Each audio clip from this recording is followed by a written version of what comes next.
ನಮಸ್ತೆ ಸ್ನೇಹಿತರೆ, ಇವತ್ತಿನ ಒಂದು ತರಗತಿಗೆ ಸ್ವಾಗತವನ್ನ ಬಯಸ್ತಾ ಇದ್ದೇನೆ. ಇವತ್ತಿನ ತರಗತಿ ಅನ್ನುವಂಥದ್ದು ಪ್ರತಿಯೊಬ್ರು ಯಾರ್ಯಾರು ಕಾಂಪಿಟೇಟಿವ್ ಎಕ್ಸಾಮ್ಸಿಗೆ ಓದ್ತಾ ಇದ್ರು 100% ಪ್ರತಿಯೊಂದು ಗ್ರೂಪ್ ಸಿ ಎಕ್ಸಾಮ್ ನಲ್ಲಿ ಈ ಒಂದು ಯೋಜನೆಗೆ ಸಂಬಂಧಪಟ್ಟಂತ ಒಂದು ಕ್ವಶನ್ ಬಂದೇ ಬರುತ್ತೆ. ಯಾಕೆಂದ್ರೆ ಅಷ್ಟು ಮಹತ್ವಪೂರ್ಣವಾದಂತಹ ಯೋಜನೆ ಮಹಾತ್ಮ ಗಾಂಧಿ ರಾಷ್ಟ್ರೀಯ ಗ್ರಾಮೀಣ ಉದ್ಯೋಗ ಖಾತ್ರಿ ಯೋಜನೆ ಆಗಿರುವಂತದ್ದು ನಿಮ್ಗೆಲ್ಲ ಗೊತ್ತಿರುವಂತದ್ದು. ಇಲ್ಲಿ ನಾನು ಪ್ರತಿಯೊಂದು ಕಾನ್ಸೆಪ್ಟ್ ಮಾಡಬೇಕಾದ್ರೂ ಇದ್ರ ಬಗ್ಗೆ ಸಾಕಷ್ಟು ಒಂದು ಮಾಹಿತಿ ಹೇಳಬೇಕು, ಒಂದೇ ವಿಡಿಯೋದಲ್ಲಿ ಹೇಳಬೇಕು ಅನ್ನುವಂಥದ್ದು ನನ್ನ ತಲೆಯಲ್ಲಿತ್ತು. ಹಾಗಾಗಿ ಇವತ್ತಿನ ಒಂದು ವಿಡಿಯೋ ಸ್ವಲ್ಪ ಲೆಂತ್ ಆದ್ರೂ ಪರವಾಗಿಲ್ಲ, ಸಾಕಷ್ಟು ಅಂಶಗಳು ಇದರಲ್ಲಿ ಮಹಾತ್ಮ ಗಾಂಧಿ ಉದ್ಯೋಗ ಖಾತ್ರಿಗೆ ಸಂಬಂಧಪಟ್ಟಂತ ಪೂರ್ಣ ಮಾಹಿತಿ ಒಂದೇ ವಿಡಿಯೋದಲ್ಲಿ ನಿಮ್ಗೆ ಸಿಗಬೇಕು ಅನ್ನುವಂಥದ್ದು ನನ್ನ ಉದ್ದೇಶ ಆಗಿತ್ತು. ಹಾಗಾಗಿ ಇವತ್ತಿನ ಒಂದು ಈ ತರಗತಿಯಲ್ಲಿ ನಿಮಗೆ ಮಹಾತ್ಮ ಗಾಂಧಿ MG ನರೇಗಾದಲ್ಲಿ ಬರುವಂತಹ ಯಾವುದೇ ಕಾನ್ಸೆಪ್ಟ್ ನಾನು ಇದರಲ್ಲಿ ಉಳಿಸಿಲ್ಲ. ಎಲ್ಲದೂ ಕೂಡ ಪೂರ್ಣವಾದ ಮಾಹಿತಿಯನ್ನ ಈ ಒಂದು ವಿಡಿಯೋದಲ್ಲಿ ನಿಮ್ಗೆ ತಿಳಿಸುವಂತಹ ಪ್ರಯತ್ನವನ್ನ ನಾನು ಮಾಡ್ತಾ ಹೋಗ್ತೇನೆ. ಮೊದಲನೇದಾಗಿ ಯಾರು ನನ್ನ ಚಾನೆಲ್ ನ ನೋಡ್ತಾ ಇದ್ರೆ ಪ್ಲೀಸ್ ಸಬ್ಸ್ಕ್ರೈಬ್ ಮಾಡಿ. ಹಾಗೆ ಇದರ PDF ಅನ್ನುವಂಥದ್ದು karuna.in ಟೆಲಿಗ್ರಾಮ್ ಚಾನಲ್ ಅಲ್ಲಿ ಸಿಗುತ್ತೆ, ಲಿಂಕ್ ಡಿಸ್ಕ್ರಿಪ್ಷನ್ ಬಾಕ್ಸ್ ಅಲ್ಲಿ ಇರುತ್ತೆ. ನೋಡಿ, ಮೊದಲನೇದಾಗಿ ಮಹಾತ್ಮ ಗಾಂಧಿ ರಾಷ್ಟ್ರೀಯ ಗ್ರಾಮೀಣ ಉದ್ಯೋಗ ಖಾತ್ರಿ ಯೋಜನೆ ಇದು ಸಂಸತ್ತಲ್ಲಿ ಯಾವಾಗ ಪರಿಚಯಿಸಿದ್ರು ಅನ್ನುವಂಥದ್ದು ಕೂಡ ಕ್ವಶನ್ ಆಗೋ ಚಾನ್ಸಸ್ ಇರುತ್ತೆ. ಹಾಗಾಗಿ ನೋಡಿ, 2005 ಮಾರ್ಚ್ 22ನೇ ತಾರೀಕಿನಲ್ಲಿ ಸಂಸತ್ನಲ್ಲಿ ಈ ಒಂದು ಚರ್ಚೆಯನ್ನ ಆಗುತ್ತೆ. ಮಹಾತ್ಮ ಗಾಂಧಿ ರಾಷ್ಟ್ರೀಯ ಉದ್ಯೋಗ ಖಾತ್ರಿ ಯೋಜನೆಯನ್ನ ತೆಗೆದುಕೊಂಡು ಬರಬೇಕು ಅನ್ನುವಂಥದ್ದು ಒಂದು ಸಂಸತ್ತಲ್ಲಿ ಒಂದು ಮಸೂದೆಯನ್ನ ಪಾಸ್ ಮಾಡಲಾಗತ್ತೆ. ಯಾರು ಇದಕ್ಕೆ ಅಂದಿನ ಗ್ರಾಮೀಣ ಅಭಿವೃದ್ಧಿ ಸಚಿವರಾದಂತಹ ರಘುವಂಶ ಪ್ರಸಾದ್, ಇಲ್ಲಿ ಏನ್ ನೋಡ್ತಾ ಇದ್ದಾರೆ, ರೀಸೆಂಟ್ ಆಗಿ ಇವರು ಒಂದು ನಿಧನರಾದದ್ದು. ಇಲ್ಲಿ ಇವರು ಈ ಒಂದು ವಿಚಾರವನ್ನ ಸಂಸತ್ನಲ್ಲಿ ಒಂದು ಮಸೂದೆಯನ್ನ ಮಂಡಿಸ್ತಾರೆ. ಯಾವಾಗ ಮಸೂದೆಯನ್ನ ಮಂಡಿಸಿದ್ದು 23ನೇ ತಾರೀಕಂದು ಮಸೂದೆಯನ್ನ 22ನೇ ತಾರೀಕನ್ನ ಮಂಡಿಸ್ತಾರೆ. ಅದು ಸಂಸತ್ನಲ್ಲಿ ಲೋಕಸಭೆಯಲ್ಲಿ 23 ಆಗಸ್ಟ್ 2005ರಂದು ಲೋಕಸಭೆಯಲ್ಲಿ ಪಾಸ್ ಆಗತ್ತೆ. ಮಾರನೇ ದಿನ ರಾಜ್ಯಸಭೆಯಲ್ಲಿ ಪಾಸ್ ಆಗತ್ತೆ. ನಂತರ ಇದಕ್ಕೆ ರಾಷ್ಟ್ರಪತಿಯವರ ಅಂಕಿತ ದೊರೆತದ್ದು ಸೆಪ್ಟೆಂಬರ್ 5, 2005ರಲ್ಲಿ ರಾಷ್ಟ್ರಪತಿಯಾದಂಥವರು ಅಂಕಿತವನ್ನ ಹಾಕ್ತಾರೆ. ಹಾಗಾದ್ರೆ ಕಾಯ್ದೆ ಜಾರಿಯಾಗಿದ್ದ ಯಾವಾಗ ಅದನ್ನು ಕೂಡ ನಾನು ನಿಮಗೆ ತಿಳಿಸ್ತೀನಿ. ಅಂದಿನ ಒಂದು ಪ್ರಧಾನ ಮಂತ್ರಿಗಳಾದಂಥವರು ಡಾಕ್ಟರ್ ಮನಮೋಹನ್ ಸಿಂಗ್ ಅವರು 2005ರ ಹಂತದಲ್ಲಿ ಬಂದಂತದ್ದು ರಾಷ್ಟ್ರೀಯ ಉದ್ಯೋಗ ಖಾತ್ರಿ, ಮಹಾತ್ಮ ಗಾಂಧಿ ರಾಷ್ಟ್ರೀಯ ಉದ್ಯೋಗ ಖಾತ್ರಿ ಯೋಜನೆ. ಅಲ್ಲಿ ಆ ಸಂದರ್ಭದಲ್ಲಿ 2004ರಿಂದ 2014ರವರೆಗೂ ಕೂಡ ನಮ್ಮ ಪ್ರಧಾನಿಗಳಾದಂಥವರು ಡಾಕ್ಟರ್ ಮನಮೋಹನ್ ಸಿಂಗ್ ಅವರು ಆ ವೇಳೆಯಲ್ಲಿ ಪ್ರಧಾನ ಮಂತ್ರಿಗಳಾಗಿದ್ರು ಅನ್ನುವಂಥದ್ದು ನೆನ್ಪಿಟ್ಕೋಬೇಕಾಗತ್ತೆ. ಇಲ್ಲಿ ಕಾಯ್ದೆ ಜಾರಿಯಾದಂತಹ ವರ್ಷ ಯಾವುದು ಅಂತ ಕೇಳಬಹುದು. ಹಾಗಾಗಿ ಇಲ್ಲಿ 2 ಫೆಬ್ರವರಿ 2006ರಲ್ಲಿ ನೆನ್ಪಿಟ್ಕೊಳ್ಳಿ. 2005ರಲ್ಲೇ ಅದು ಲೋಕಸಭೆ ಮತ್ತು ರಾಜ್ಯಸಭೆಯಲ್ಲೇ ಅದು ಪ್ರಸ್ತಾಪ ಆಗಿತ್ತು. ಆದರೆ ಬರುವ ವರ್ಷ 2 ಫೆಬ್ರವರಿ 2006ರಂದು ಇದು ಕಾಯ್ದೆಯಾಗಿ ಜಾರಿಗೆ ಬಂತು. ಮಸೂದೆ ಇರೋದು ಕಾಯ್ದೆ ಆಯ್ತು. ಹಾಗಾದ್ರೆ ಕಾಯ್ದೆ ಆದ ನಂತರದಲ್ಲಿ ಯಾವ ಒಂದು ಜಿಲ್ಲೆಯಲ್ಲಿ ಅಥವಾ ಯಾವುದೋ ಒಂದು ರಾಜ್ಯದಲ್ಲಿ ಅನುಷ್ಠಾನ ಆಗ್ಬೇಕಲ್ವಾ?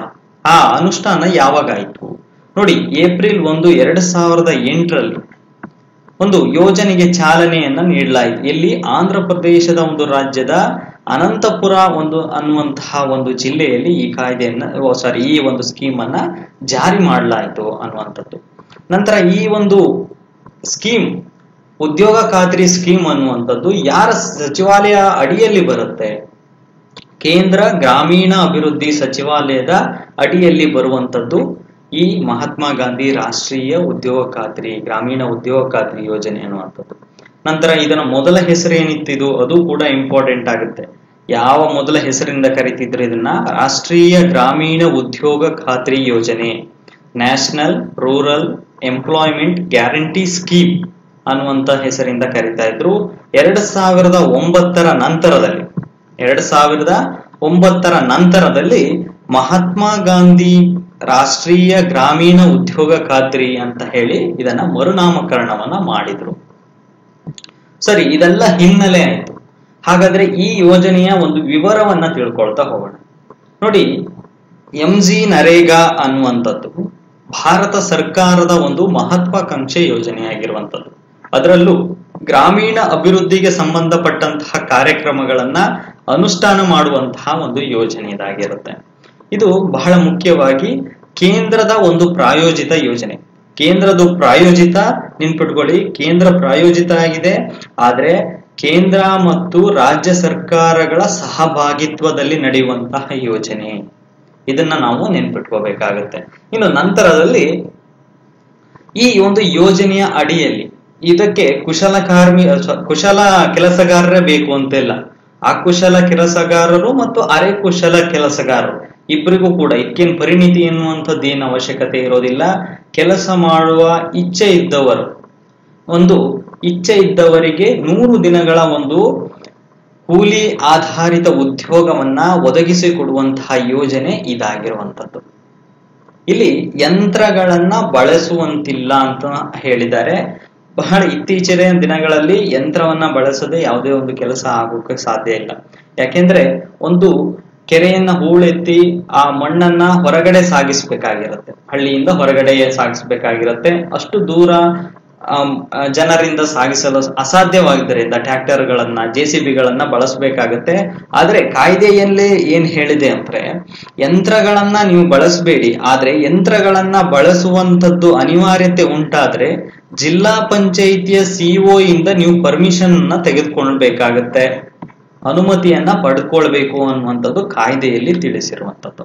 ಇನ್ನು ನಂತರದಲ್ಲಿ ಈ ಕಾಮಗಾರಿಗಳನ್ನ ಅಂದ್ರೆ ಗ್ರಾಮ ಪಂಚಾಯಿತಿಯ ವ್ಯಾಪ್ತಿಯಲ್ಲಿ ಬರುವಂತಹ ಒಂದು ಕಾಮಗಾರಿಗಳನ್ನ ಟೆಂಡರ್ ರೂಪದಲ್ಲಿ ಅಥವಾ ಒಂದು ಗುತ್ತಿಗೆ ಆಧಾರದಲ್ಲಿ ನೀವು ಪಡ್ಕೋಬೇಕು ಅಂದ್ರೆ, ಈಗ ನಾನು ಒಬ್ಬ ಗುತ್ತಿಗೆದಾರ ನಾನು ಯಾವುದೋ ಒಂದು ಕೆಲಸವನ್ನ ಮಾಡುತ್ತೇನೆ, ಆ ಕೆಲಸವನ್ನ ಇಸ್ಕೊಂಡು ಪಂಚಾಯಿತಿ ವತಿಯಿಂದ ಇಸ್ಕೊಂಡು ನಾನು ಕೆಲಸವನ್ನ ಮುನ್ನಡೆಸ್ತೇನೆ ಅಂದ್ರೆ ಗ್ರಾಮ ಸಭೆಯಲ್ಲಿ ಆ ಗುತ್ತಿಗೆದಾರನಿಗೆ ಕೊಡುವಂತಹ ಒಂದು ವಿಚಾರ ಮಂಡನೆ ಆಗ್ಬೇಕು. ಗ್ರಾಮ ಸಭೆಯಲ್ಲಿ ಆ ಗುತ್ತಿಗೆದಾರನಿಗೆ ಕೊಡಬಹುದು ಅನ್ನುವಂತಹ ಒಪ್ಪಿಗೆ ಆದ ನಂತರದಲ್ಲಿ ಈ ಗ್ರಾಮ ಪಂಚಾಯಿತಿಯಲ್ಲಿ ಕೊಡುವಂತಹ ಕೆಲಸ ಆಗತ್ತೆ. ಇನ್ನು ನಂತರದಲ್ಲಿ ಈ ಕೆಲಸ ಮಾಡಬೇಕು ಅನ್ನುವಂತಹವ್ರು ಯಾರು, ನೋಂದಾಯಿತ ಕುಟುಂಬಗಳು ವಿನಂತಿ ಮಾಡಿಕೊಂಡ್ರೆ ಕೆಲಸವನ್ನ ಮಾಡ್ತೇವೆ ಅನ್ನುವಂಥದ್ದು ಹಣದ ಲಭ್ಯತೆಯ ಆಧಾರದ ಮೇಲೆ ಕೆಲಸವನ್ನ ಒದಗಿಸಿಕೊಡಲಾಗತ್ತೆ ಅನ್ನುವಂಥದ್ದು ಕೂಡ ಇದೊಂದು ಪಾಯಿಂಟ್ ಆಗುತ್ತೆ. ನೋಡಿ, ಈ ಕೆಲಸವನ್ನ ಯಾರಿಗೆ ಕೊಡುತ್ತಾರೆ? 100% ನಗರ ಜನಸಂಖ್ಯೆಯನ್ನ ಹೊಂದಿರುವಂತಹ ಜಿಲ್ಲೆಗಳನ್ನ ಹೊರತುಪಡಿಸಿ, ಅಂದ್ರೆ ಪೂರ್ತಿಯಾಗಿ ನಗರ ಪ್ರದೇಶದ ಜನಸಂಖ್ಯೆ ಏನಾದ್ರೂ ಇದ್ರೆ ಅದನ್ನ ಹೊರತುಪಡಿಸಿ ಉಳಿದೆಲ್ಲಾ ಒಂದು ಜಿಲ್ಲೆಗಳಲ್ಲೂ ಕೂಡ ಈ ಯೋಜನೆಯನ್ನ ಅನುಷ್ಠಾನ ಮಾಡಬಹುದು ಅನ್ನುವಂಥದ್ದು ಕಾಯ್ದೆಯಲ್ಲಿ ತಿಳಿಸುತ್ತದೆ. ನೋಡಿ, ಇದನ್ನ ನಾವು ವಿಶ್ವದ ಅತಿ ದೊಡ್ಡ ಉದ್ಯೋಗ ಯೋಜನೆ ಅಂತ ಕರಿತೇವೆ. MG ನರೇಗಾನ್ನ, ಮಹಾತ್ಮ ಗಾಂಧಿ ರಾಷ್ಟ್ರೀಯ ಉದ್ಯೋಗ ಖಾತ್ರಿ ಯೋಜನೆಯನ್ನ ವಿಶ್ವದ ಅತಿ ದೊಡ್ಡ ಉದ್ಯೋಗ ಯೋಜನೆ ಅಂತ ನಾವು ಕರೆಯುವಂಥದ್ದು. ಹಾಗಾದ್ರೆ ಈ ಒಂದು ಯೋಜನೆಯ ಉದ್ದೇಶ ಏನಾಗಿದೆ? ಇದು ನಮ್ಗೆಲ್ಲ ತಿಳಿದೇ ಇದೆ. ಒಂದು ಆರ್ಥಿಕ ವರ್ಷದಲ್ಲಿ 100 ದಿನಗಳ ಒಂದು ಕೂಲಿ ಸಹಿತ ಒಂದು ಉದ್ಯೋಗವನ್ನ ಒದಗಿಸಿಕೊಡುವಂಥದ್ದು ಇದರ ಮೇನ್ ಒಂದು ಉದ್ದೇಶ ಆಗಿರುವಂಥದ್ದು. ನೋಡಿ, ಜೊತೆಗೆ ಗ್ರಾಮೀಣ ಪ್ರದೇಶಗಳಲ್ಲಿ ಬಾಳಿಕೆ ಬರುವಂತಹ ಆಸ್ತಿಗಳನ್ನ ಸೃಷ್ಟಿಸುವುದು. ಗ್ರಾಮೀಣ ಪ್ರದೇಶದಲ್ಲಿ ಬಾಳಿಕೆ ಬರುವಂತಹ ಆಸ್ತಿಗಳೇನಿದೆ ನೋಡಿ, ಯಾವುದೋ ಒಂದು ಚರಂಡಿ ವ್ಯವಸ್ಥೆ ಸರಿಯಾದ ಇರುವುದಿಲ್ಲ. ಇದರಿಂದ ಮನೆಯ ಸುತ್ತಮುತ್ತಲಿನ ವಾತಾವರಣ ಕೂಡ ಕಲುಷಿತ ಆಗ್ತಾ ಇರುತ್ತೆ. ಅಥವಾ ಈ ಚರಂಡಿಗಳಿಂದ ಸಾಂಕ್ರಾಮಿಕ ರೋಗಗಳನ್ನು ಹತೋಟಿಯನ್ನ ಮಾಡಬೇಕಾಗುತ್ತೆ. ಹಾಗಾಗಿ ಇಂತಹ ಒಂದು ಚರಂಡಿಗಳ ಸ್ವಚ್ಛಗೊಳಿಸುವಂತಹ ಕಾರ್ಯಕ್ರಮ ಆಗಿರ್ಬೋದು, ಅಥವಾ ಒಂದು ಕೆರೆ, ಊರ್ ಮಧ್ಯೆ ಒಂದು ಕೆರೆ ಇರುತ್ತೆ, ಆ ಕೆರೆಯ ತುಂಬಾ ಪೂರ್ತಿಯಾದಂತಹ ಹೂಳು ತುಂಬಿರುತ್ತೆ. ಆ ಒಂದು ಹೂಳನ್ನ ಎತ್ತಿ ತೆಗೆದು ಸಾಗಿಸುವಂತಹ ಕೆಲಸಗಳು ಅಂದ್ರೆ ಬಾಳಿಕೆ ಬರುವಂತಹ ಆಸ್ತಿಗಳನ್ನ ಸೃಷ್ಟಿಸುವುದು ಮತ್ತು ಅದನ್ನ ವ್ಯವಸ್ಥಿತವಾಗಿ ಕಾಪಾಡುವಂತಹ ಕೆಲಸ ಈ ಒಂದು ಯೋಜನೆಯಲ್ಲಿ ಇರುವಂತದ್ದು. ನೋಡಿ, ಗ್ರಾಮೀಣ ಜನರ ಜೀವನಾಧಾರ ಚಟುವಟಿಕೆಗಳನ್ನ ಬಲಪಡಿಸುವಂತ ಕೆಲಸ ಮಾಡುತ್ತೆ. ಜೊತೆಗೆ ಕೂಲಿಯ ಜೊತೆಗೆ ಬಡತನ ನಿರ್ಮೂಲನೆ ಆಗುತ್ತೆ. ಜೊತೆಗೆ ಉದ್ಯೋಗ ಅವಕಾಶಗಳು ದೊರೆಯುತ್ತೆ. ಮಹಿಳೆಯರಿಗೆ ಅವರ ಒಂದು ಗ್ರಾಮದಲ್ಲಿಯೇ ಕೂಡ ಒಂದು ಕೆಲಸ ದೊರೆಯುವಂತದ್ದಾಗತ್ತೆ. ಮಹಿಳೆಯರ ಸಬಲೀಕರಣ ಆಗುತ್ತೆ. ಪಂಚಾಯತ್ ರಾಜ್ಯಗಳ ಸಂಸ್ಥೆಗಳ ಒಂದು ಬಲವರ್ಧನೆ ಕೂಡ ಇದರಿಂದ ರೂಪುಗೊಳ್ಳುತ್ತೆ ಅನ್ನುವಂಥದ್ದು ಇದೆಲ್ಲ ಯೋಜನೆಯ ಉದ್ದೇಶ ಆಗಿರುವಂಥದ್ದು.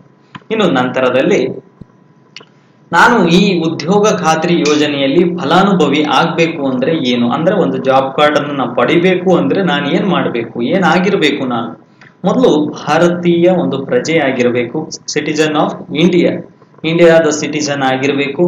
ಇಲ್ಲಿ ಜೊತೆಗೆ ಅರ್ಜಿದಾರನು ಗ್ರಾಮೀಣ ಪ್ರದೇಶದ ನಿವಾಸಿಯಾಗಿರ್ಬೇಕು.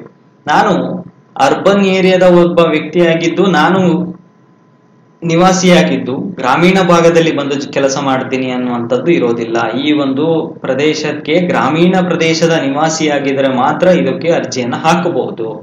18 ವರ್ಷಕ್ಕೆ ಮೇಲ್ಪಟ್ಟಂತಹ ಏಜಿನ ಹೊರತು ಇದಕ್ಕೆ 18 ವರ್ಷದ ಒಳಗಿನ ಒಂದು ಅಪ್ರಾಪ್ತರಿಗೆ ಈ ಒಂದು ಕೆಲಸವನ್ನ ನೀಡಲಾಗುವುದಿಲ್ಲ. ಅದು ಕೂಡ ನೆನ್ಪಿಟ್ಕೋಬೇಕಾಗತ್ತೆ. ನೋಡಿ, ಇಲ್ಲಿ ಈ ಯೋಜನೆಯಡಿ ಸ್ವಯಂ ಪ್ರೇರಣೆಯಿಂದ ಕೆಲಸ ಮಾಡಲು ಸಿದ್ಧರಿರಬೇಕು. ನೋಡಿ, ಯಾರದೇ ಒಂದು ಒತ್ತಾಯದ ಮೇರೆಗೂ ಅಥವಾ ಕೆಲಸ ದುಡ್ಡು ಸಿಗುತ್ತೆ ಅನ್ನುವಂತಹ ಒಂದು ಇದಕ್ಕೂ ಯಾವುದೋ ಒಂದು ಬಲವಂತದ ಮೇರೆಗೆ ಕೆಲಸ ಮಾಡುವ ಅವಶ್ಯಕತೆ ಇರೋದಿಲ್ಲ. ಸ್ವಯಂ ಪ್ರೇರಣೆಯಿಂದ ಕೆಲಸ ಮಾಡಲು ಸಿದ್ಧರಿರುವಂತವರು ಈ ಒಂದು ಫಲಾನುಭವವನ್ನ ಪಡ್ಕೊಳ್ಬಹುದು ಅನ್ನುವಂಥದ್ದು ಹೇಳುತ್ತೆ. ಹಾಗಾದ್ರೆ ಜಾಬ್ ಕಾರ್ಡ್ ಅಂದ್ರೆ ಏನು? ನೋಡಿ, ನೀವೊಂದು ಗ್ರಾಮೀಣ ಪ್ರದೇಶದಲ್ಲಿ ಕೆಲಸ ಮಾಡ್ತೀರಾ ಅಂದ್ರೆ MG ನರೇಗಾ ವತಿಯಿಂದ ಒಂದು ಕಾರ್ಡ್ ಅನ್ನ ವಿತರಣೆ ಮಾಡಲಾಗುತ್ತೆ. ಇದರಲ್ಲಿ ನಿಮ್ಮ ಪೂರ್ಣವಾದಂತಹ ಒಂದು ಭಾವಚಿತ್ರ, ಪೂರ್ಣ ವಿಳಾಸ, ನಿಮ್ಮ ಹೆಸರು, ನೋಂದಾಯಿತಿ ಆಗದಂಥದ್ದು, ಇದೆಲ್ಲ ಮಾಹಿತಿ, ನಿಮ್ಮ ಪಂಚಾಯತ್ ವ್ಯವಸ್ಥೆ ಯಾವುದು, ಬ್ಲಾಕ್ ಯಾವುದು, BPL APL ನೀವು ಅನ್ನುವಂಥದ್ದು, ಇದೆಲ್ಲ ಮಾಹಿತಿ ಅದರಲ್ಲಿ ಇರುವಂತದ್ದು, ಜಾಬ್ ಕಾರ್ಡ್ ನಲ್ಲಿ ಇರುವಂತದ್ದು. ಈ ಒಂದು ಕಾರ್ಡ್ ಅನ್ನ ಪಂಚಾಯಿತಿಯಲ್ಲಿ ನೀಡಲಾಗುತ್ತೆ ನಿಮ್ಗೆ. ಈ ಕಾರ್ಡ್ ಅನ್ನ ನೀವು ಪಡಿಬೇಕು ಅಂದ್ರೆ 18 ವರ್ಷದ ಒಂದು ವಯಸ್ಸಾಗಿರ್ಬೇಕು ಅನ್ನುವಂಥದ್ದು ನಾನು ನಿಮ್ಗೆ ತಿಳಿಸಿದ್ದೀನಿ. ನೋಡಿ, ಗ್ರಾಮೀಣ ಪ್ರದೇಶದ ಒಂದು ಕುಟುಂಬದಲ್ಲಿ ಯಾವುದೇ ವರ್ಷಕ್ಕೆ 18 ವರ್ಷ ಮೇಲ್ಪಟ್ಟಂತಹ ಯಾವುದೇ ವ್ಯಕ್ತಿಗೂ ಕೂಡ ನಮೂನೆ ಒಂದರಲ್ಲಿ ಜಾಬ್ ಕಾರ್ಡ್ ಅನ್ನ ಪಡಿಬಹುದು. 18 ವರ್ಷ ಮೇಲ್ಪಟ್ಟವರು ಒಂದು ಕುಟುಂಬ ವ್ಯವಸ್ಥೆಯಲ್ಲಿದ್ದವರು ಈ ಒಂದು ಜಾಬ್ ಕಾರ್ಡ್ ಅನ್ನ ಪಡಿಬಹುದು ಅನ್ನುವಂತ ತಿಳಿಸುತ್ತೆ. ಜೊತೆಗೆ ಜಾಬ್ ಕಾರ್ಡ್ ಪರಿಶೀಲನೆ ನಡೆಸಿ ಜಾಬ್ ಕಾರ್ಡ್ ಅನ್ನ ವಿತರಿಸುವಂತಹ ಕೆಲಸ ಪಂಚಾಯಿತಿ ಮಾಡುತ್ತೆ, ಗ್ರಾಮ ಪಂಚಾಯಿತಿ ಮಾಡುವಂಥದ್ದು. ನೋಡಿ, ಈ ಗ್ರಾಮ ಪಂಚಾಯಿತಿ ಕೆಲವು ಬಾರಿ ಲೋಪದೋಷಗಳು ಕೂಡ ನಮ್ಮ ಪಂಚಾಯಿತಿ ವ್ಯವಸ್ಥೆಯಲ್ಲಿ ನಡೆಯುತ್ತೆ. ಏನು, ಸುಳ್ಳು ಲೆಕ್ಕಗಳನ್ನ ಕೊಟ್ಟು ಕೆಲಸ ಆಗಿದೆ ಅನ್ನುವಂಥದ್ದು, ಜಾಬ್ ಕಾರ್ಡ್ ಅನ್ನ ಇಟ್ಟುಕೊಂಡು ಅವರ ಒಂದು ಜಾಬ್ ಕಾರ್ಡ್ ನಲ್ಲಿ ಕೆಲಸ ಆಗಿದೆ ಅನ್ನುವಂತಹದ್ದು ಕೂಡ ಇತ್ತೀಚಿನ ದಿನಗಳಲ್ಲೂ ಕೂಡ ನಡೆಯುವಂಥದ್ದು. ಹಾಗಾಗಿ ಕಡ್ಡಾಯವಾಗಿ ಏನ್ ಹೇಳುತ್ತೆ ಅಂದ್ರೆ ಜಾಬ್ ಕಾರ್ಡ್ ಅನ್ನುವಂಥದ್ದು ಫಲಾನುಭವಿ ಯಾರಿದ್ದಾರೋ ಅವರ ವಶದಲ್ಲೇ ಇರಬೇಕು ಅನ್ನುವಂಥದ್ದು ಕೂಡ ಹೇಳುತ್ತೆ.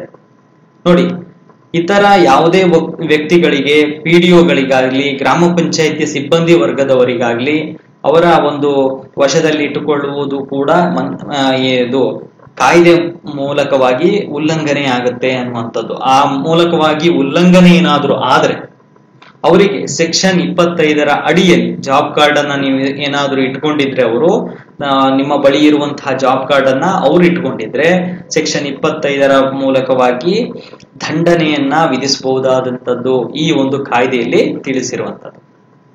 ನೋಡಿ, ಅದಕ್ಕೆ ಸಂಬಂಧಪಟ್ಟಂತೆ ಪ್ರತಿ 15 ದಿನಗಳಿಗೊಮ್ಮೆ ಫಲಾನುಭವಿಗೆ ನೀಡಲಾದಂತಹ ಉದ್ಯೋಗದ ವಿವರ, ಕೆಲಸ ಮಾಡಿದ ದಿನಗಳು, ಪಾವತಿಸಿದಂತಹ ಕೂಲಿ ಮೊತ್ತ ಇತ್ಯಾದಿ ವಿವರಗಳನ್ನ ಕಾರ್ಡ್ ನಲ್ಲಿ ನಮೂದನೆ ಮಾಡ್ತಾರೆ. ಈಗ ಕಾರ್ಡ್ ಅಲ್ಲೂ ನಮೂದನೆ ಮಾಡ್ತಾರೆ, ಜೊತೆಗೆ ಕಂಪ್ಯೂಟರ್ ನಲ್ಲೂ ಕೂಡ ಎಂಟ್ರಿಗಳು ಆಗುತ್ತಾ ಹೋಗುತ್ತೆ. ಪ್ರತಿ 5 ವರ್ಷಕ್ಕೊಮ್ಮೆ ಕಾರ್ಡ್ ನ ರಿನ್ಯೂವಲ್ ಇರುತ್ತೆ, ಅಂದ್ರೆ ನವೀಕರಣವನ್ನ ಮಾಡುವಂತಹ ವ್ಯವಸ್ಥೆ ಈ ಒಂದು ಪಂಚಾಯತಿ ವ್ಯವಸ್ಥೆಯಲ್ಲಿ ಬರುವಂತಹ ಸ್ಕೀಮ್ ಅಲ್ಲಿ ಇರುವಂತದ್ದು. ಇನ್ನು ಕೆಲವು ಬಾರಿ ಕಾರ್ಡ್ ಅನ್ನ ಕೊಟ್ಟಿರ್ತೀವಿ, ಅದನ್ನ ದುರುದ್ದೇಶಗಳಿಗೆ ಬಳಸಿಕೊಳ್ಳುವಂತಹ ಕೆಲಸಗಳು ಆಗತ್ತೆ. ಆ ಸಂದರ್ಭದಲ್ಲಿ ಕಾರ್ಡ್ ಅನ್ನ ರದ್ದುಪಡಿಸಬಹುದಾ? ಖಂಡಿತವಾಗಿ ರದ್ದುಪಡಿಸುವಂತಹ ಕೆಲಸ ನಡೆಯುತ್ತೆ. ನಗರದ ಪ್ರದೇಶಕ್ಕೆ ವಲಸೆ ಹೋದಲ್ಲಿ ಜಾಬ್ ಕಾರ್ಡ್ ಅನ್ನ ನಕಲಿ ಅಂತ ಹೇಳಿ ಏನಾದ್ರೂ ಕಂಡು ಬಂದ್ರೆ ಈ ಒಂದು ಸಂದರ್ಭದಲ್ಲಿ ಕಾರ್ಡ್ ಅನ್ನ ರದ್ದುಪಡಿಸಲಾಗತ್ತೆ. ನೋಡಿ, ನಕಲಿ ದಾಖಲೆಗಳನ್ನ ಸೃಷ್ಟಿಸಿ ಜಾಬ್ ಕಾರ್ಡ್ ಅನ್ನ ಪಡೆದುಕೊಂಡ್ರು ಕೂಡ ಇಲ್ಲಿ ಜಾಬ್ ಕಾರ್ಡ್ ಅನ್ನ ರದ್ದುಪಡಿಸಲಾಗತ್ತೆ ಅನ್ನುವಂಥದ್ದು ನೆನಪಿಟ್ಕೋಬೇಕಾಗತ್ತೆ. ಇನ್ನು ನಂತರದಲ್ಲಿ ಕೆಲಸಕ್ಕಾಗಿ ಬೇಡಿಕೆಗಳನ್ನ ಕೊಡುವಂಥದ್ದು, ಇದು ಗ್ರಾಮ ಪಂಚಾಯಿತಿಯ ನಮೂನೆ 1ರಲ್ಲಿ ಈ ಒಂದು ಕೆಲಸಕ್ಕೆ ಅರ್ಜಿಯನ್ನ ಸಲ್ಲಿಸಬೇಕಾಗತ್ತೆ. ನೋಡಿ, ನಮ್ಮ ಒಂದು ಜಾಗದಲ್ಲಿ ಕೆಲಸ ಇದೆ, ಅದು ವೈಯಕ್ತಿಕ ಕೆಲಸ ಆಗಿರ್ಬೋದು ಅಥವಾ ಸಮುದಾಯದ ಕೆಲಸ ಆಗಿರ್ಬೋದು. ಈ ಒಂದು ಕೆಲಸಕ್ಕೆ ನಮಗೆ ಬೇಡಿಕೆ ಇದೆ, ಹಾಗಾಗಿ ನೀವು ಕೆಲಸವನ್ನ ಮುಗಿಸಿ ಮಾಡಿಕೊಡುವಂತಹ ಬೇಡಿಕೆಯನ್ನ ಗ್ರಾಮ ಪಂಚಾಯಿತಿಯ ಮುಂದೆ ಇಡುವಂತಹ ಕೆಲಸ ಮಾಡಬಹುದು. ಇಲ್ಲಿ ಗ್ರಾಮ ಪಂಚಾಯಿತಿ ತಾನು ಸ್ವೀಕರಿಸಿದಂತಹ ಕೆಲಸದ ಬೇಡಿಕೆ ಅರ್ಜಿಗಳನ್ನ ಒಂದು ರಿಜಿಸ್ಟರ್ ನಲ್ಲಿ ನಮೂನೆ ಮಾಡಿಕೊಳ್ಬೇಕು ಅನ್ನುವಂಥದ್ದು ಇದು ಗ್ರಾಮ ಪಂಚಾಯಿತಿಯ ಕೆಲಸ. ಈ ರಿಜಿಸ್ಟರ್ಗಳು ಯಾವ್ಯಾವ ಇದೆ ಅನ್ನುವಂಥದ್ದು ನಾನು ಕೊನೆಯಲ್ಲಿ ತಿಳಿಸ್ತಾ ಹೋಗ್ತೀನಿ. ಅಂದ್ರೆ ನಮ್ಮ ಪಂಚಾಯಿತಿ ವ್ಯವಸ್ಥೆಯಲ್ಲಿ ಏನೇನ್ ಕೆಲಸ ಆಗ್ಬೇಕು ಅನ್ನುವಂಥದ್ದು, ಪಂಚಾಯಿತಿಯ ಕೆಲಸಕ್ಕಾಗಿ ಬೇಡಿಕೆಗಳು ಏನೇನು ಬಂದಿದೆ ಅನ್ನುವಂಥದ್ದು ಕೂಡ ಗ್ರಾಮ ಪಂಚಾಯಿತಿಯ ಒಂದು ನಮೂನೆಯಲ್ಲಿ ರಿಜಿಸ್ಟರ್ ನಲ್ಲಿ ಮೇಂಟೈನ್ ಮಾಡ್ಕೋಬೇಕು. ನಂತರ ಆ ಒಂದು ಕೆಲಸಕ್ಕೆ ಬಂದಂತಹ ಬೇಡಿಕೆಗಳ ಆಧಾರದಲ್ಲಿ ಕೆಲಸಗಳ ಉದ್ಯೋಗವನ್ನ ಎಷ್ಟು ದಿನ ಆಗತ್ತೆ, ಈ ಒಂದು ಕೆಲಸ ಪೂರ್ಣಗೊಳ್ಳೋದಕ್ಕೆ ಅದೆಲ್ಲವೂ ಕೂಡ ಮಾಹಿತಿಯನ್ನ ಕಲೆ ಹಾಕಿ ಪಂಚಾಯಿತಿ ಈ ಒಂದು ಕೆಲಸವನ್ನ ನೀಡುವಂತಹ ಕೆಲಸವನ್ನ ಮಾಡುತ್ತೆ. ಇಲ್ಲಿ ಒಂದು ಯೋಜನೆಯಡಿ ಕನಿಷ್ಠ 14 ದಿನಗಳ ಕಾಲ ಸತತವನ್ನು ಕೆಲಸವನ್ನ ಕೋರಿ ಅರ್ಜಿಯನ್ನ ಸಲ್ಲಿಸಬೇಕಾಗತ್ತೆ. ಇಲ್ಲಿ 14 ದಿನಗಳ ಕೆಲಸ ಕೂಡ ನಡಿಲೇಬೇಕು ಅನ್ನುವಂಥದ್ದು. ನೋಡಿ, ಈ ಯೋಜನೆಯ ಅಡಿ ನೈರ್ಮಲ್ಯ ಸೌಲಭ್ಯಗಳಿಗೆ ಸಂಬಂಧಿಸಿದಂತಹ ಕಾಮಗಾರಿಗಳಿಗೆ ಕನಿಷ್ಠ 6 ದಿನಗಳಿಗೆ ಕೆಲಸವನ್ನ ಕೋರಿ ಅರ್ಜಿಯನ್ನ ಒಂದು ಅವಕಾಶ ಕೂಡ ಇದೆ. ನೈರ್ಮಲ್ಯಕ್ಕೆ ಮಾತ್ರ ಸೌಲಭ್ಯಕ್ಕೆ ಸಂಬಂಧಪಟ್ಟಂತದ್ದು ಇಲ್ಲಿ ಇರುವಂತದ್ದು. ಇನ್ನು ನಂತರದಲ್ಲಿ ಈ ಯೋಜನೆಯ ಅಡಿ ವ್ಯಕ್ತಿಯು ಉದ್ಯೋಗ ಕೋರಿದ ದಿನಾಂಕಕ್ಕಿಂತ ಮುಂಚೆಯೇ ಮುಂಗಡವಾಗಿ ಅರ್ಜಿಯನ್ನ ಸಲ್ಲಿಸುವಂತದ್ದು ಕೂಡ ನಾವು ಇದರಲ್ಲಿ ನೋಡ್ತಾ ಬರ್ತೇವೆ. ನೋಡಿ, ಒಬ್ಬನೇ ವ್ಯಕ್ತಿ ನಾನು ಕೆಲಸ ನಮ್ಮ ಸ್ವಂತವಾಗಿ ವೈಯಕ್ತಿಕವಾಗಿ ನಡಿಬೇಕು ಅನ್ನುವಂಥದ್ದು ಇದ್ರೆ ಅವರು ಹಲವಾರು ಅರ್ಜಿಗಳನ್ನ ಹಾಕಬಹುದು. ನಮ್ಮ ಪಂಚಾಯಿತಿಗೆ ಅರ್ಜಿಗಳನ್ನ ಹಲವಾರು ನೀಡಬಹುದು, ಆದರೆ ಅವಧಿ ಒಂದೇ ಇರಬಾರ್ದು, ಬೇರೆ ಬೇರೆ ಅವಧಿಯಲ್ಲಿ ಅರ್ಜಿಯನ್ನ ನೀಡಬಹುದು ಅನ್ನುವಂಥದ್ದು ಕೂಡ ಈ ಒಂದು ಮಾಹಿತಿ ಇದರಲ್ಲಿ ಇದೆ. ನಂತರ ವೈಯಕ್ತಿಕವಾಗಿ ಗುಂಪಿನಲ್ಲಿ ಕೂಡ ಈ ಅರ್ಜಿಯನ್ನ ಅಂದ್ರೆ 4-5 ಜನರು ಸೇರಿ ಒಂದು ಗುಂಪಿನಲ್ಲಿಯೂ ಕೂಡ ಅರ್ಜಿಯನ್ನ ಪಂಚಾಯಿತಿಗೆ ನೀಡಬಹುದು ಅನ್ನುವಂಥದ್ದು. ನೋಡಿ, ಅರ್ಜಿಯನ್ನ ಸಲ್ಲಿಸಬಹುದಂತಹ ದಿನಗಳು ನೋಡೋದಾದ್ರೆ ನಮೂನೆ 6ರಲ್ಲಿ ಗ್ರಾಮ ಪಂಚಾಯಿತಿಗೆ ಅರ್ಜಿಯನ್ನ ಸಲ್ಲಿಸಬಹುದು, ಅಥವಾ ಈ ಟೋಲ್ ಫ್ರೀ ನಂಬರ್ಗೆ ಒಂದು ಕರೆ ಮಾಡುವ ಮೂಲಕವಾಗಿ ಅರ್ಜಿಯನ್ನ ಸಲ್ಲಿಸಬಹುದು.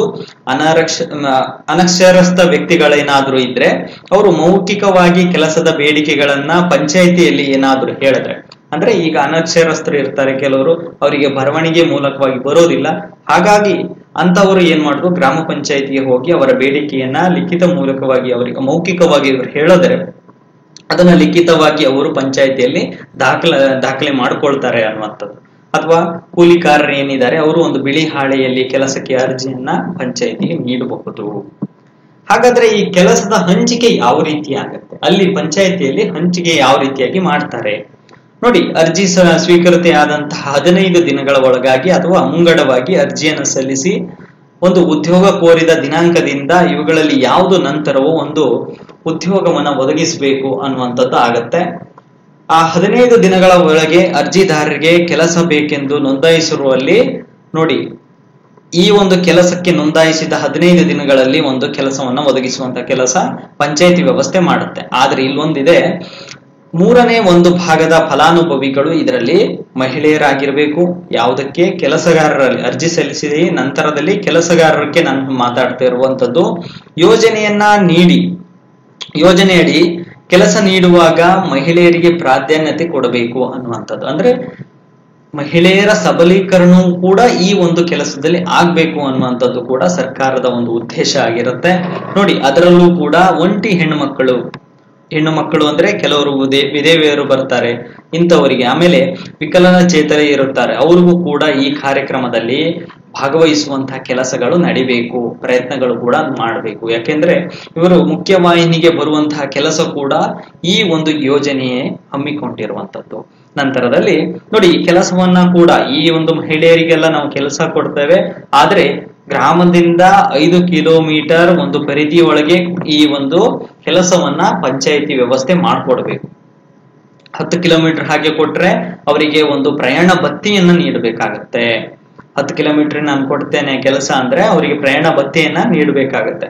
ಜೊತೆಗೆ ಕೆಲಸಕ್ಕೆ ಕನಿಷ್ಠ 10 ಕಾರ್ಮಿಕರು ಲಭ್ಯವಾದಲ್ಲಿ ಮಾತ್ರ ಈ ಯೋಜನೆಯನ್ನ ಅನುಷ್ಠಾನ ಮಾಡಬೇಕು. ಇಲ್ಲಿ ಕೇಳಿ 10 ಜನರು ಒಂದು ಕೆಲಸ ಇರಬೇಕು, ಅಥವಾ ಈ ಗುಡ್ಡಗಾಡು ಪ್ರದೇಶದ ಒಂದು ಕೆಲಸಗಾರ ನಡೀತಾ ಇದ್ರೆ ರಾಜ್ಯ ಸರ್ಕಾರ ಏನ್ ಮಾಡುತ್ತೆ, ಹೊಸ ಒಂದು ಕಾಮಗಾರಿಗಳಿಗೆ ಕನಿಷ್ಠ 10 ಜನರ ಒಂದು ಇದಕ್ಕೆ ಬೇಡ ಅನ್ನುವಂಥದ್ದು ಕೂಡ ಇದರಲ್ಲಿ ಅನ್ವಯಿಸೋದಿಲ್ಲ. ಅಂದ್ರೆ ಗುಡ್ಡಗಾಡು ಪ್ರದೇಶದಲ್ಲಿ ಕಾಮಗಾರಿ ಏನಾದ್ರೂ ನಡೀತಾ ಇದ್ರೆ 10 ಜನ ಏನ್ ಇರ್ಬೇಕಾಗಿಲ್ಲ, 7-8 ಜನಕ್ಕೆ ಈ ಒಂದು ಕೆಲಸವನ್ನ ನೀಡಬಹುದು ಅನ್ನುವಂಥದ್ದು ತಿಳಿಸುತ್ತೆ.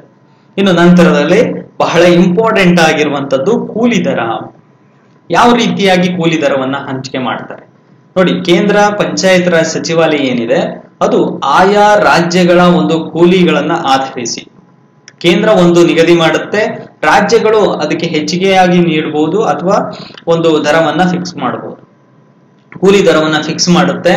ಈ ಸಮಾನ ವೇತನಕ್ಕೆ ಸಮಾನ ಕೆಲಸಕ್ಕೆ ಸಮಾನ ವೇತನ ಅಧಿನಿಯಮ 1976ರ ಅನ್ವಯದಲ್ಲಿ ಎಲ್ರಿಗೂ, ಮಹಿಳೆಯರಿಗೂ ಪುರುಷರಿಗೂ ಸಮಾನ ವೇತನವನ್ನ ಈ ಒಂದು ಯೋಜನೆಯಲ್ಲಿ ನೀಡಲಾಗುತ್ತೆ.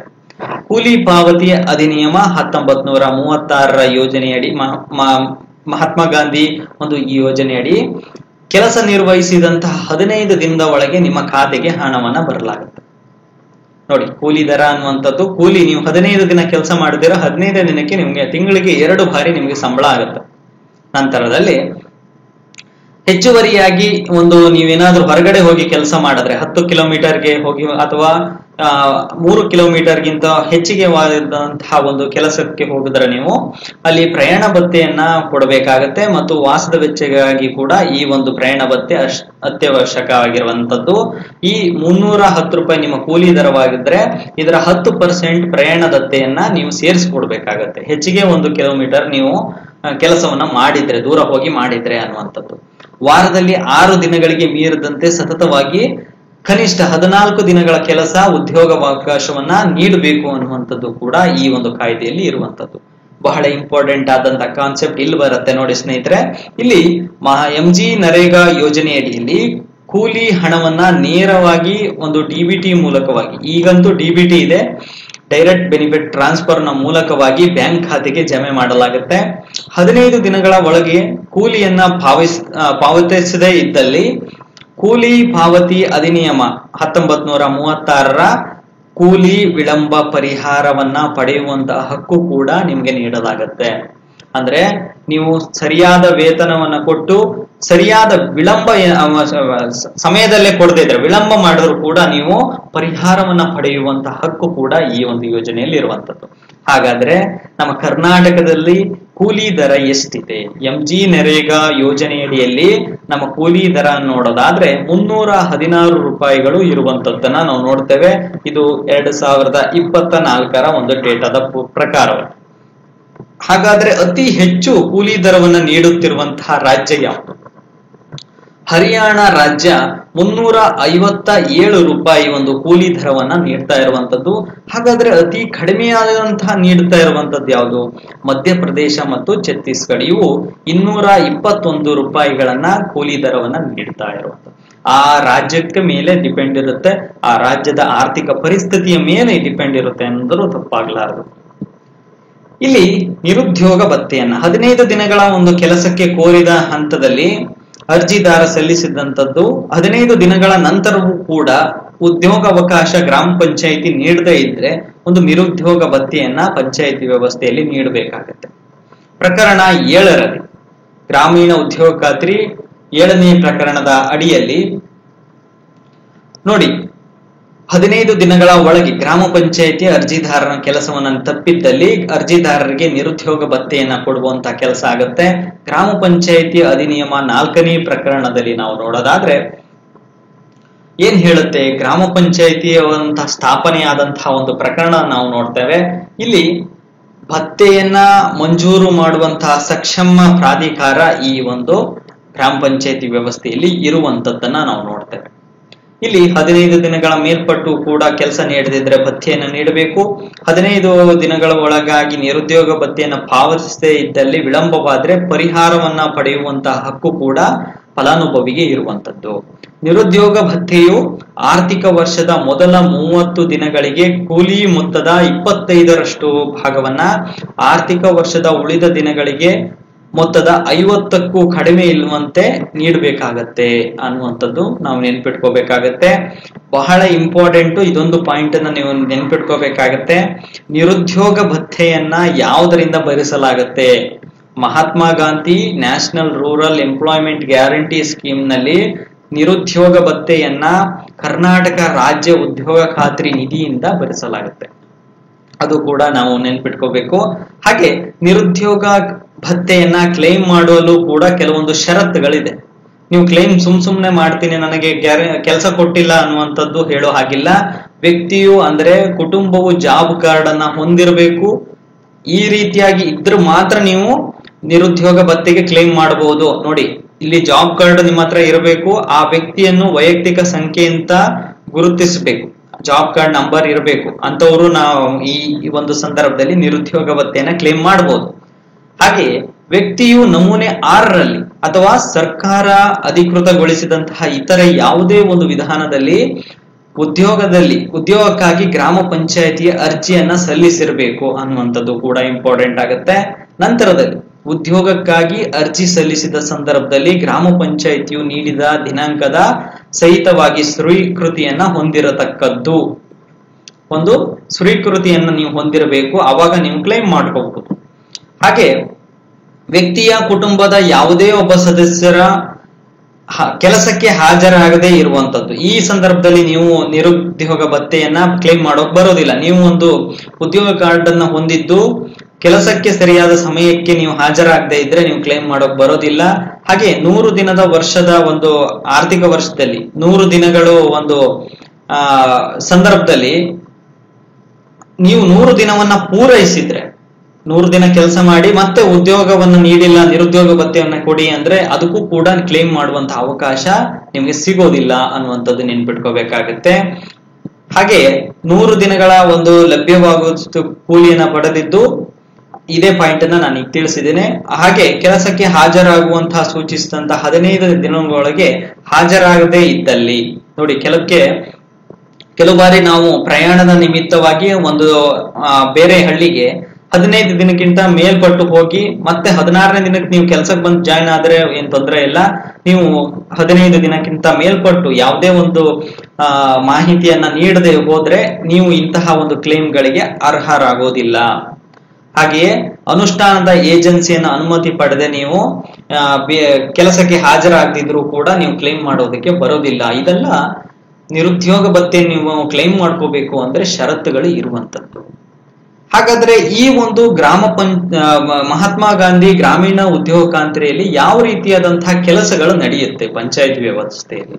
ಇಲ್ಲಿ ವೈಯಕ್ತಿಕ ಕಾಮಗಾರಿಗಳು ಅಂದ್ರೆ ಸ್ವಂತಕ್ಕೆ ಸಂಬಂಧಪಟ್ಟಂತಹ ಕೆಲಸಗಳು ನಡೆಯುತ್ತೆ. ಸಮುದಾಯಕ್ಕೆ ಅಂದ್ರೆ ಸಾರ್ವಜನಿಕರಿಗೂ ಕೂಡ ಸಂಬಂಧಪಟ್ಟಂತಹ 2 ರೀತಿಯಾದಂತಹ ಕೆಲಸಗಳು ಇಲ್ಲಿ ನಡೆಯುತ್ತೆ. ನೋಡಿ, ಸ್ವಂತಕ್ಕೆ ನಡಿಬೇಕು ಅಂತ ಆದ್ರೆ 5 ಲಕ್ಷ ರೂಪಾಯಿಯ ಒಳಗೆ ಒಂದು ವೈಯಕ್ತಿಕ ಕಾಮಗಾರಿಗಳನ್ನ ಒಂದು ನೀಡುವಂತಹ ವ್ಯವಸ್ಥೆ. ಅಂದ್ರೆ 5 ಲಕ್ಷ ರೂಪಾಯಿ ಕೆಲಸ ಅಲ್ಲಿ ನಡಿಬೇಕು. ನನ್ನ ಒಂದು ಕುಟುಂಬದಲ್ಲಿ, ನಾನು ಒಬ್ಬ ಕುಟುಂಬದಲ್ಲಿ ತಂದೆ ತಾಯಿ 2 ಜನ ಮಕ್ಕಳಿದ್ರೆ ನಮ್ಗೆ, ನಾನು ಒಂದು ಕುಟುಂಬ, ನನಗೆ 5 ಲಕ್ಷ ರೂಪಾಯಿ ವರ್ಷದಲ್ಲಿ ಒಂದು 5 ಲಕ್ಷ ರೂಪಾಯಿವರೆಗೆ ನಾನು ಉದ್ಯೋಗ ಖಾತ್ರಿಯಲ್ಲಿ ಎಲ್ರಿಗೂ ಕೆಲಸ ಕೊಡುವಂತದ್ದು ಒಂದು ಅವಕಾಶ ನನಗಿರುವಂತದ್ದು. 5 ಲಕ್ಷಕ್ಕಿಂತ ಮೇಲ್ಪಟ್ಟು ಇರೋದಿಲ್ಲ. ಇಲ್ಲಿ ನೋಡಿ, ಕೆಲಸಕ್ಕೆ ಸಂಬಂಧಪಟ್ಟಂತಲೂ ಕೂಡ ರಿಯಾಯಿತಿಗಳನ್ನ ನೀಡಲಾಗಿದೆ. ಇಲ್ಲಿ ಉದಾಹರಣೆ ನೋಡಿ, ಇವರು ವಯಸ್ಸಾದವರು ಯಜಮಾನರಿಗಿರುವಂತದ್ದು. ಇವರಿಗೆ ದೊಡ್ಡಪ್ಪ ಅಂತ ಇಟ್ಕೊಳ್ಳಿ. ಕೆಲಸ ಸಂದರ್ಭದಲ್ಲಿ ಒಂದು ನಿಯಮಿತವಾದಂತಹ ಒಂದು ಚೌಕಟ್ಟು ಇರುತ್ತೆ. ಇವರಿಗೆ ವಯಸ್ಸಾಗಿದೆ ಅಂತ ಹೇಳಿ ಇವರು ಕೆಲಸಕ್ಕೆ ಬಂದಿದ್ದಾರೆ ಅಂತ ಹೇಳಿ ಹೆಚ್ಚಿಗೆ ಕೆಲಸವನ್ನು ಕೊಡುವಂತಹ ಒಂದು ಉದ್ದೇಶ ಯಾರಿಗೂ ಕೂಡ ಇರಬಾರ್ದು. ಇಲ್ಲಿ 65 ವರ್ಷಕ್ಕೆ ಮೇಲ್ಪಟ್ಟವರು ಏನಾದ್ರೂ ಈ ಕೆಲಸದಲ್ಲಿ ಭಾಗವಹಿಸ್ತಾ ಇದ್ರೆ ನೀವು ಕೊಟ್ಟಂತಹ ಒಂದು ಪರಿವಿಧಿ ಇರ್ತಾರೆ, ಕೆಲವೊಂದು ಚೌಕಟ್ಟನ್ನ ಹಾಕೊಡಲಾಗತ್ತೆ. ಇಲ್ಲಿ ಕೆಲಸವನ್ನ ಒಂದು ಅಳತೆಗೋಲಿನ ಮೂಲಕವಾಗಿ ಕೆಲಸವನ್ನ ಕೊಡಲಾಗತ್ತೆ. ಅದರಲ್ಲಿ ಕೊಡುವಂತಹ ಸಾರ್ವಜನಿಕರಿಗೆ ಎಲ್ರಿಗೂ 65ಕ್ಕಿಂತ ಮೇಲ್ಪಟ್ಟ ಒಳಗೆ ಇರುವಂತಹ ಜನರಿಗೆ ಈ ಅಳತೆಗೋಲಲ್ಲಿ 50% ರಿಯಾಯಿತಿಯನ್ನ 65 ವರ್ಷ ಮೇಲ್ಪಟ್ಟವರಿಗೆ ನೀಡಬೇಕಾಗತ್ತೆ. ಅಂದ್ರೆ ಅರ್ಧ ಕೆಲಸವನ್ನ 65 ವರ್ಷಕ್ಕೆ ಮೇಲ್ಪಟ್ಟವರಿಗೆ ನೀಡಬೇಕಾಗತ್ತೆ. ಹಾಗೆಯೇ ಯೋಜನೆಯ ಅಡಿ ಫಲಾನುಭವಿಗಳು ತಾವು ಅನುಷ್ಠಾನ ಮಾಡುವಂತಹ ಇಚ್ಛಿಸುವಂತಹ ಕಾಮಗಾರಿಗಳನ್ನ ಪಂಚಾಯಿತಿಯಲ್ಲಿ ಸಂಬಂಧಪಟ್ಟ ಇಲಾಖೆಗೆ ಅರ್ಜಿಯನ್ನ ಸಲ್ಲಿಸಬೇಕಾಗತ್ತೆ. ಅದೇ ನಾನು ಆಗ್ಲೇ ನಿಮಗೆ ತಿಳಿಸಿರುವಂತದ್ದು. ಇಲ್ಲಿ ಅರ್ಜಿಗಳನ್ನ ಪರಿಶೀಲಿಸಿ ಗ್ರಾಮ ಸಭೆಯಲ್ಲಿ ಮಂಡಿಸಿ ಕ್ರಿಯಾ ಯೋಜನೆಗಳನ್ನ ತಯಾರಿಸಿ ಅನುಮೋದನೆಯನ್ನ ಮಾಡ್ತಾರೆ. ಇದು ವೈಯಕ್ತಿಕ ಮತ್ತು ಸಮುದಾಯ ಎರಡಕ್ಕೂ ಸಂಬಂಧಪಟ್ಟಂತೆ ಸ್ನೇಹಿತರೆ. ಯಾವುದೇ ಒಂದು ಗ್ರಾಮ ಪಂಚಾಯತಿ ವ್ಯವಸ್ಥೆಯಲ್ಲಿ ಉದ್ಯೋಗ ಖಾತ್ರಿ ಯೋಜನೆ ನಡಿಬೇಕು ಅಂದ್ರೆ ಅದು ಗ್ರಾಮ ಪಂಚಾಯತಿಯಲ್ಲಿ ಮಂಡನೆ ಆಗ್ಬೇಕು. ಕ್ರಿಯಾ ಯೋಜನೆಗಳು ತಯಾರಾಗ್ಬೇಕು. ಎಷ್ಟು ದಿನ ಬೇಕು, ಎಷ್ಟು ಜನರು ಬೇಕು, ಇದೆಲ್ಲ ಕೂಡ ಯೋಜನೆ ತಯಾರಿಸಿಯೇ ನಿಮ್ಗೆ ಫಲಾನುಭವಿಗಳಿಗೆ ನೀಡುವಂತ ಕೆಲಸ ನಡೆಯುತ್ತೆ. ಇನ್ನು ವೈಯಕ್ತಿಕ ಕಾಮಗಾರಿಗಳಲ್ಲಿ ನೋಡೋದಾದ್ರೆ, ನಂದು ಯಾವುದೋ ಒಂದು ನನ್ನ ಮನೆಗೆ ಸಂಬಂಧಪಟ್ಟದ್ದು, ನನ್ನ ಮನೆಯಲ್ಲಿ ಒಂದು ದನದ ಶೆಡ್ ಮಾಡ್ತಾ ಇದ್ದೀನಿ ಅಂದ್ರೆ ಇದಕ್ಕೆ ಒಂದು 3 ಲಕ್ಷ ರೂಪಾಯಿ ಖರ್ಚಾಗುತ್ತೆ. ಈ ಒಂದು ಕೆಲಸಕ್ಕೆ ಸಂಬಂಧಪಟ್ಟಂತೆ ಎಲ್ಲಾ ಒಂದು ಜನರ ಒಂದು ಕೆಲಸ ಬರುವಂತದ್ದು. ಇಲ್ಲಿ ನಾನು ಈ ಒಂದು ಮನೆಯ ಒಂದು ಕೆಲಸಕ್ಕೆ ಸಂಬಂಧಪಟ್ಟಂತೆ ನನ್ನ ಒಂದು ಜಾಬ್ ಕಾರ್ಡ್ ಇರುತ್ತೆ. ನನಗೆ ನನ್ನ ಹೆಂಡತಿಗೆ ಮತ್ತು ಮಕ್ಕಳು 18ರಿಂದ 19 ವರ್ಷ ತುಂಬಿರುತ್ತೆ. ಒಬ್ಬರಿಗೆ 14 ವರ್ಷ ತುಂಬಿರುತ್ತೆ. 19 ವರ್ಷ ತುಂಬಿದವರಿಗೆ ಜಾಬ್ ಕಾರ್ಡ್ ಬರುತ್ತೆ. 18 ವರ್ಷಕ್ಕೆ ಮೇಲ್ಪಟ್ಟಂತವರಿಗೆ ಜಾಬ್ ಕಾರ್ಡ್ ಬರುತ್ತೆ. 14 ವರ್ಷ ತುಂಬಿದಂತಹ ಒಬ್ಬ ವ್ಯಕ್ತಿ ಅಂದ್ರೆ ನನ್ನ ಮಗನಿಗೆ ಬರೋದಿಲ್ಲ ಜಾಬ್. ಒಟ್ಟು ನನ್ನಲ್ಲಿ 3 ಜಾಬ್ ಕಾರ್ಡ್ಗಳು ಇದೆ. ನಾನು 3 ಜಾಬ್ ಕಾರ್ಡ್ ಅನ್ನ ನನ್ನ ಸ್ವಂತ ಮನೆಯ ಕೆಲಸಕ್ಕೂ ಕೂಡ ಉಪಯೋಗಿಸ್ಕೋಬಹುದು. ಅಂದ್ರೆ ನನ್ನ ಸ್ವಂತ ಮನೆಯ ಕೆಲಸವೂ ಕೂಡ ನಾನು ಮಾಡ್ಬೋದು. ಸ್ವಂತ ಕೆಲಸದ ಮನೆಯ ಕೆಲಸ ಮಾಡಿದ್ರು ಕೂಡ ನಿಮಗೆ 319 ರೂಪಾಯಿ ದುಡ್ಡು ಬರುತ್ತೆ. ಅಂದ್ರೆ 3 ಜನ ನೀವು ಕೆಲಸ ಮಾಡ್ತೀರಿ, 319 319 319, ಒಟ್ಟು 3 ಜನರ ಒಂದು ಆದಾಯ ಕೂಡ ಹೆಚ್ಚಾಗತ್ತೆ. ಜೊತೆಗೆ ನಿಮ್ಮನೆ ಕೆಲಸ ಕೂಡ ಆಗತ್ತೆ. ಅದು ಕೂಡ ಇದರಲ್ಲಿ ತಿಳಿಸುವಂತದ್ದು. ಹಾಗಂತ ನಾನು ಜಾಬ್ ಕಾರ್ಡ್ ಅನ್ನ ಹೊಂದಿದ್ದೀನಿ, ನಮ್ಮನೆ ಕೆಲಸ ಮಾಡ್ತಾ ಇದ್ದೀನಿ, ನಾನು ಕೆಲಸಗಾರಿಗೆ ಕೆಲಸ ಕೊಟ್ಟಿದ್ದೀನಿ ಅಂತ ಹೇಳಿ ಕುರ್ಚಿ ಮೇಲೆ ಕೂರೋ ಹಾಗಿಲ್ಲ. ಫಲಾನುಭವಿಯು ಕಡ್ಡಾಯವಾಗಿ ಏನಾದ್ರೂ ಜಾಬ್ ಕಾರ್ಡ್ ಅನ್ನ ಹೊಂದಿರಲೇಬೇಕು. ಇಲ್ಲಿ ನಾನು ಕೆಲಸ ಮಾಡೋದಿಲ್ಲ, ಜಾಬ್ ಕಾರ್ಡ್ ಬೇಡ ಅನ್ನುವ ಹಾಗಿಲ್ಲ. ಜಾಬ್ ಕಾರ್ಡ್ ಅನ್ನ ಫಲಾನುಭವಿ ನೀವು ವೈಯಕ್ತಿಕ ಕಾಮಗಾರಿ ಮಾಡ್ತೀನಿ ಅಂದ್ರೆ ಅಟ್ಲೀಸ್ಟ್ ಜಾಬ್ ಕಾರ್ಡ್ ಅನ್ನ ನೀವು ಹೊಂದಲೇಬೇಕು ಅನ್ನುವಂಥದ್ದು ಕಾಯ್ದೆ ಹೇಳುವಂಥದ್ದು. ಹಾಗೆಯೇ ಫಲಾನುಭವಿಗಳಿಗೆ ನೀಡಲಾದಂತಹ ವೈಯಕ್ತಿಕ ಕಾಮಗಾರಿಗಳಲ್ಲಿ ಈ ಒಬ್ಬರಾದ್ರೂ ಕೂಡ ಕೆಲಸ ಮಾಡ್ಲೇಬೇಕು. ಅದನ್ನೇ ತಿಳಿಸಿರುವಂತದ್ದು ನಾನು ಹೇಳ್ತಾ ಇದ್ದೀನಿ.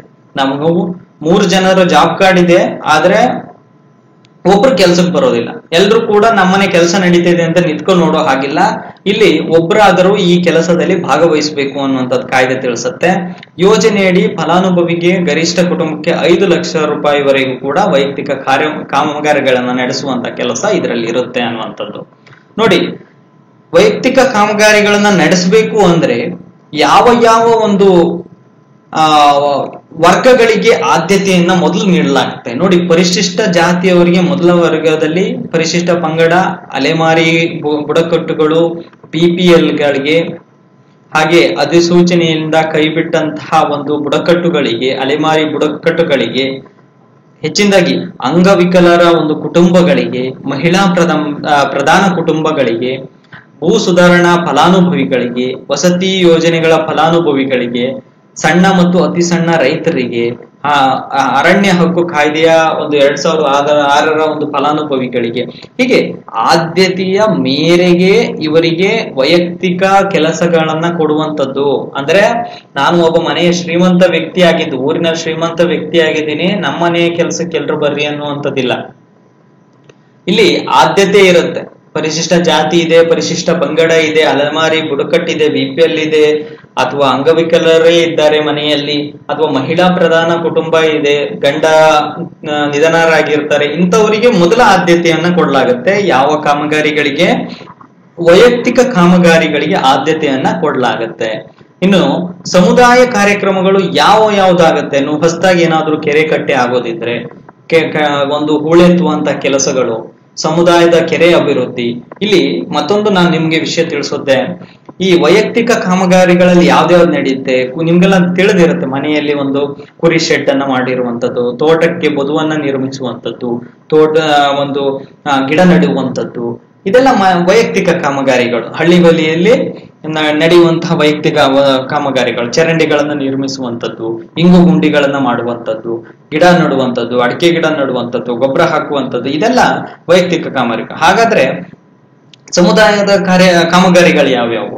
ಹೂಳೆತ್ತುವಂತದ್ದು, ಸಮುದಾಯ ಕೆರೆ ಅಭಿವೃದ್ಧಿ ಮಾಡುವಂತದ್ದು, ಕಲ್ಯಾಣಿ ಅಭಿವೃದ್ಧಿ ಮಾಡುವಂತದ್ದು, ಶಾಲಾ ಮಕ್ಕಳದ ಒಂದು ಮೈದಾನವನ್ನ ಸರಿ ಮಾಡುವಂತದ್ದು, ಇದೆಲ್ಲ ಸಮುದಾಯಕ್ಕೆ ಅಂದ್ರೆ ಸಾರ್ವಜನಿಕರಿಗೆ ಸಂಬಂಧಪಟ್ಟಂತಹ ಕೆಲಸಗಳು ಮಾಡುವಂಥದ್ದು. ಇದೆಲ್ಲವೂ ಕೂಡ ಗ್ರಾಮ ಪಂಚಾಯಿತಿಯ ಒಂದು ಗ್ರಾಮ ಸಭೆಯಲ್ಲಿ ಅಪ್ರೂವ್ ಆಗಿರ್ಬೇಕು, ನೆನ್ಪಿಟ್ಕೋಬೇಕಾಗತ್ತೆ. ಹಾಗೆ ಇನ್ನೊಂದು ವಿಷಯವನ್ನ ತಿಳಿಸ್ಬೇಕು ನಾನು. ಏನು ಇತ್ತೀಚೆಗೆ ಅಂತೂ ಬಹಳ ಸುದ್ದಿಯಲ್ಲಿರುವಂತದ್ದು ನಿಮ್ಗೆಲ್ಲ ಗೊತ್ತೇ ಇದೆ, ಕೂಸಿನ ಮನೆ.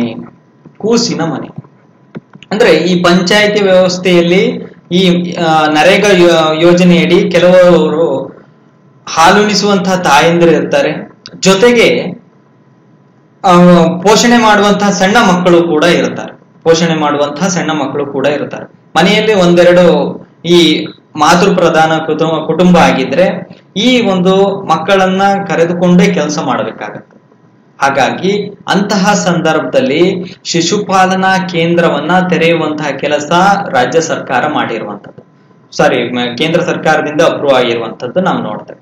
ಇಲ್ಲಿ ಕೂಸಿನ ಮನೆ ಅಂದ್ರೆ ಕಾಮಗಾರಿ ನಡೀತಾ ಇರುವಂತಹ ಒಂದು ಸ್ಥಳದಲ್ಲಿ ಮಕ್ಕಳ ಪಾಲನೆಗಾಗಿ ಒಬ್ಬ ಮಹಿಳಾ ಕೂಲಿಗಾರನನ್ನ ನಿಯೋಜಿಸಬೇಕು ಸರ್ಕಾರ. ಅವರಿಗೆ ಒಂದು ಕೂಲಿಯನ್ನು ಕೂಡ ಒಂದು ಒದಗಿಸಬೇಕು. ಜೊತೆಗೆ ಆ ಒಂದು ಕ್ಷೇತ್ರದಲ್ಲಿ ನಡೆಯುವಂತಹ ಒಂದು ಪಾಲನೆ ಕೇಂದ್ರದಲ್ಲಿ ಅವುಗಳಿಗೆ ಆಟ ಚಟುವಟಿಕೆಗಳಾಗಿರ್ಬೋದು, ಬೋಧನಾ ವಿಷಯಗಳಾಗಿರ್ಬೋದು, ಕಲಿಕೆಯ ವಿಷಯಗಳಾಗಿರ್ಬೋದು, ಇದನ್ನು ಕೂಡ ಹೇಳಿಕೊಡುವಂತಹ ಕೆಲಸ ಈ ಒಂದು ಕೂಸಿನ ಮನೆಯಲ್ಲಿ ನಡೆಯುವಂಥದ್ದು ಬಹಳ ಇಂಪಾರ್ಟೆಂಟ್ ಆಗುತ್ತೆ MG ನರೇಗಾದಲ್ಲಿ.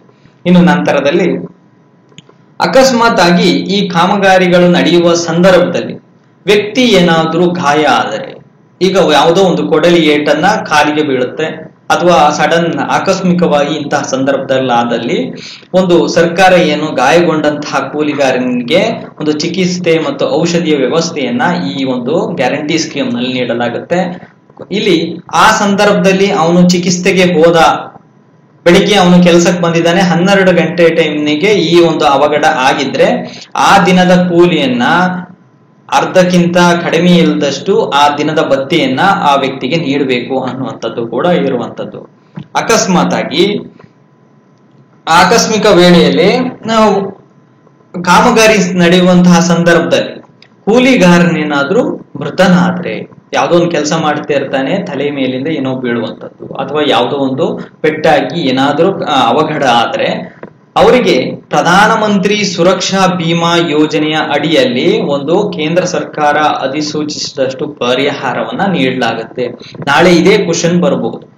MG ನರೇಗಾ ಯೋಜನೆ ಅಡಿಯಲ್ಲಿ ವ್ಯಕ್ತಿ ಅಪಘಾತ ಸಂಭವಿಸಿ ಸಾವಿಗೀಡಾದ್ರೆ ಯಾವ ಯೋಜನೆ ಅಡಿಯಲ್ಲಿ ಅವರಿಗೆ ಪರಿಹಾರವನ್ನ ಕೊಡಲಾಗುತ್ತೆ? ಪ್ರಧಾನಮಂತ್ರಿ ಸುರಕ್ಷಾ ಬಿಮಾ ಯೋಜನೆ ಅಡಿಯಲ್ಲಿ ಅವರಿಗೆ ಒಂದು ಪರಿಹಾರವನ್ನ ಒದಗಿಸಲಾಗುತ್ತೆ. ಹಾಗಾದ್ರೆ ಪರಿಹಾರವನ್ನ ಎಷ್ಟು ನೀಡಲಾಗುತ್ತೆ?